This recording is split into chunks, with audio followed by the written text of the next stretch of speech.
வந்திருக்கக்கூடிய அனைவருக்கும் என்னுடைய வணக்கம். இந்த படத்தில் என்னுடைய கேரக்டர் என்ன அப்படிங்கிறத நான் சொல்ல வேண்டியதில்லை. ஏன்னால் தம்பியினுடைய எல்லா படத்துலையும் எனக்கு பேர் வாங்கி கொடுக்குற மாதிரி நல்ல கேரக்டராக தான் கொடுப்பார். ஒரு துளியும் கர்வம் இல்லாமல் நாம் செய்யக்கூடிய வேலையை ரசித்து இந்த இடத்துல எப்படி வச்சுக்கலாம்ண்ணே, நான் நீங்கள் சொன்னது அந்த இடத்துல ரொம்ப நல்லா இருக்குண்ணா, அதை அப்படியே வைங்கண்ணே, அந்த மாடுலேஷன், இது எல்லாவற்றையும் ரசித்து நம்மை ஒரு சொந்த அண்ணனாக அந்த மாதிரி பார்க்கக்கூடிய ஒரு அருமையான தம்பியினுடைய இந்த படத்தில் நடிப்பதற்கு எனக்கு ப்ரொடியூசர் ஐயாவுக்கும் என்னுடைய வணக்கம், எல்லோருக்கும் என்னுடைய வணக்கங்கள். இந்த படம் வாழ்க்கையில் என்னுடைய கடைசி நிமிடம் வரை மறக்க முடியாத ஒரு படம். நான் ஒரு வீடு கட்டிக்கிட்டு இருக்கும்போது நான் சொல்கிறேன், தம்பி எனக்கு அதை பற்றி ஒன்றும் இதெல்லாம் ஏன் சொன்னீங்கன்னு கேட்காதீங்க, நான் சொல்லுவேன், அது எனக்கு கடமை.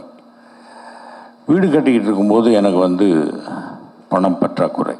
இந்த படத்தில் சொல்லியிருக்காங்க, ஆனால் இன்னும் கமிட் ஆகலை.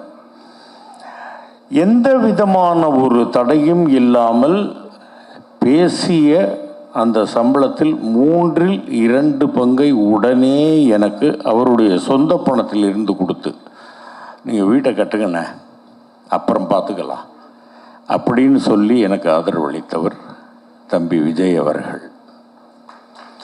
நாங்கள் இருவரும் ஒரு தாய் வயிற்றில் பிறக்கவில்லை, ஆனால் நான் தம்பி என்று பாசமாக அழைப்பதும் அவர் அண்ணன் என்று பாசமாக அழைப்பதும் பூர்வ ஜென்ம புண்ணியம் அப்படின்னு தான் நான் நினைக்கிறேன். அது ரைட், வீடு கட்டியாச்சு. ஃபஸ்ட்டு ஷெட்யூல் முடிஞ்சதுக்கு வந்த உடனே எனக்கு ப்ரமோஷன் கிடைச்சிது. அப்பா அப்படிங்கிற ஸ்தானத்தில் இருந்து தாத்தா என்கிற ஸ்தானம் எனக்கு கிடைச்சது.